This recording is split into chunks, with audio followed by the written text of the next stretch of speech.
কি লোভ লাগছে তো? বলো বলো, সত্যি কথা বলো।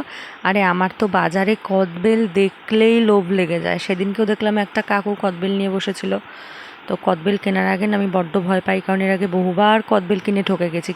কিনে বাড়ি নিয়ে এসে ভেঙে দেখি ভালো না। সেদিনকেও আমি ওই কাকুকে বলেছিলাম যে কাকু, তুমি যদি আমাকে কদবেলটা ভেঙে দেখাও ভালো কিনা তাহলে আমি নেবো, নয়তো নেবো না। তো সেই কাকু আমাকে ভেঙে দেখায়। আর সত্যি কথা বলতে কদবেলটা খুবই ভালো ছিল, একদম গাছ পাকা, দারুণ গন্ধ বেরোচ্ছিল। আর আমি তো ভাই বাড়ি আসার জন্য আমি অপেক্ষা করতে পারছিলাম না, মনে হচ্ছিল রাস্তায় মেখেই খেয়ে নিই। আমি যখন স্কুলে পড়তাম না, আমাদের স্কুলে একটা কাকু বসতো, আমরা ওনাকে মিশাল কাকু বলে ডাকতাম। উনি এইরকম মাখামুখি প্রচুর বিক্রি করতো, আমড়া মাখা, তেঁতুল মাখা, জলপাই মাখা, আরও অনেক কিছু।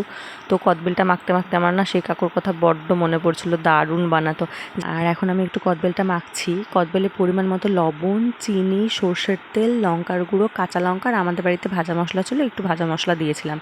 আর আমার পিসি না সেদিন আমাদের বাড়িতে এসেছিলো, তো পিসিকে প্রথমে আমি টেস্ট করতে দিয়েছিলাম। পিসি বললো আর একটু লবণ আর চিনিটা দিলে ভালো হয়। তো আমি দিয়েছিলাম, পিসির কথা মতো ভালোই হয়েছিল, টেস্টটা দারুণ। নিজে মেখেছি না, হ্যাঁ হ্যাঁ।